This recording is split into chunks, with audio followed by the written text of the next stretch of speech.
Tonight we're going to talk about my job at DoorDash because it's pissing me off.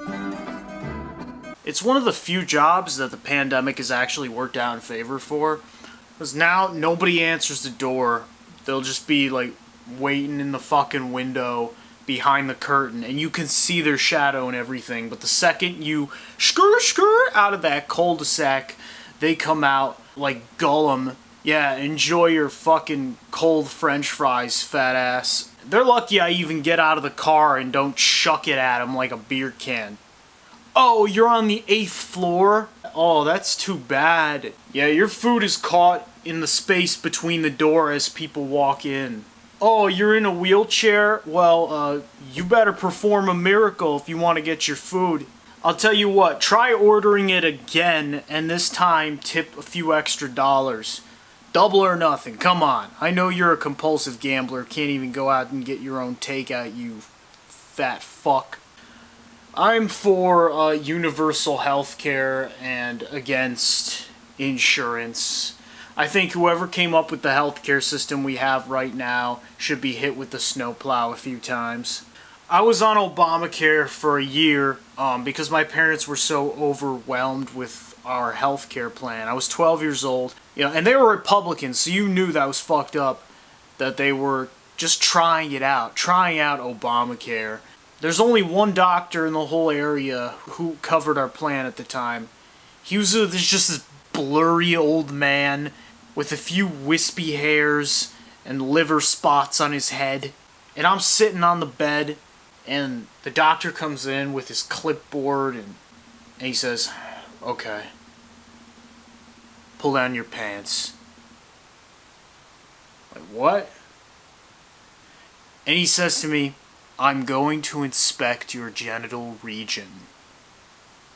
It was the most communist shit I've ever heard. How come it's never the person you want to molest you? I mean, just a woman, any woman. Can I get like an old fat Jewish lady?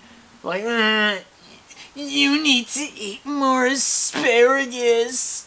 This doctor, I remember he sat down in a chair with a shiny tool and he starts fondling my balls.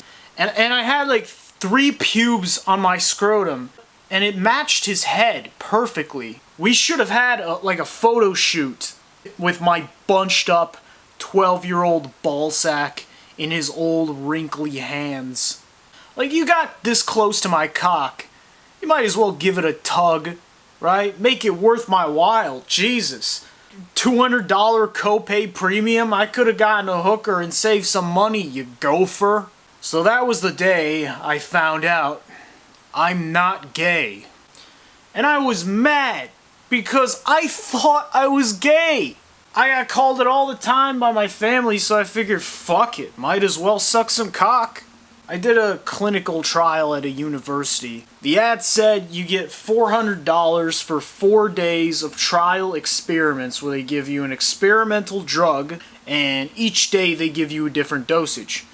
So I figured, hey, I like money, I like drugs, sign me the fuck up. And before they give you the drug, they have to give you a physical, a mental evaluation and all that shit so there aren't any problems, etc. So I go in, and my nurse/therapist is this Indian woman from India, and she's the most beautiful Indian woman I've ever seen. I've never seen an Indian woman so gorgeous. And she was studying at the medical school, and she did all the drills, she took my blood pressure, I took my shirt off, she said lay down, and she put those little heart monitor stickers on my chest. And she was so nice, but of course my mind's in the fucking gutter. And this poor girl's just trying to do her job, and I gotta make a fucking thing out of it, because that's what I do, I gotta try something. I think my heart is going up. Will I see you tomorrow? You're so beautiful. Can I buy you a lettuce wrap or whatever the fuck? Women always try to throw you off. This one didn't, but as a side note, women always try to throw you off. They'd be like, I have a boyfriend. I'm like, shit, so do I. That ain't an excuse. That just adds to the flavor. A wise man once said, you miss 100% of the shots you don't take. Ladies, you need some advice. If you want a man to leave you alone, don't say, I have a boyfriend. What are you, a virgin?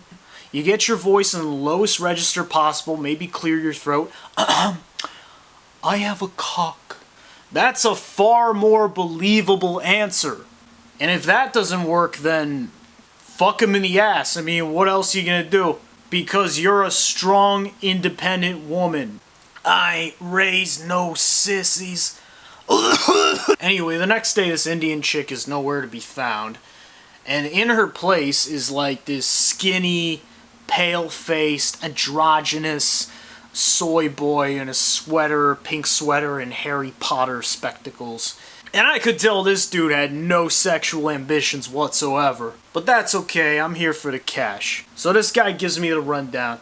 We're going to give you the drug now. And I'm like, cool, what's the drug? And he's like, yeah, we can't tell you that until the end. I'm like, it's acid, right? Come on, let's be real.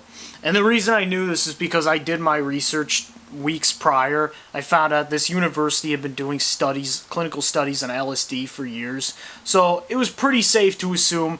This seemed pretty obvious to me. I'm like, dude, I basically know. And he's like, we can't.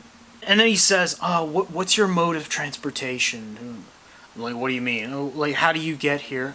Yeah, I have a car. That's the best way, because I live an hour away, and it's kind of a hassle to, like, do it any other way. He says, yeah, we can't have you driving.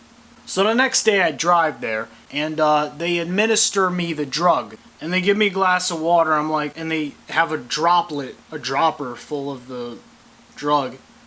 And it was like, we have to place it under your tongue. I'm like, dude, just put it in the water. He's like, So I do it his way. And he says, okay, in 30 minutes I'm going to come back to check on you and ask you some questions about how you're feeling. I'm like, sounds good.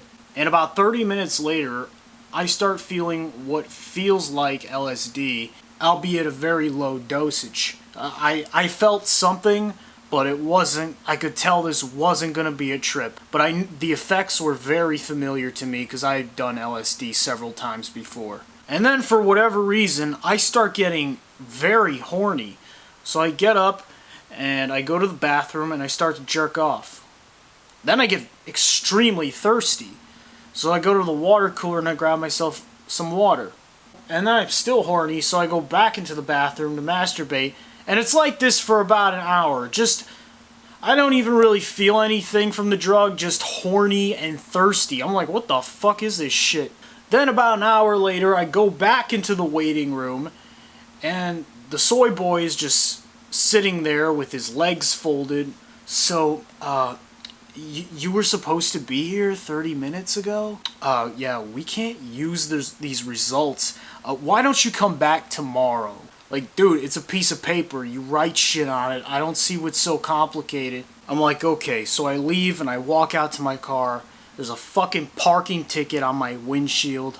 I'm like, oh. And the next day, I don't show up. That's it. That's the end of that. I never got paid. Total waste of my time. Thank you.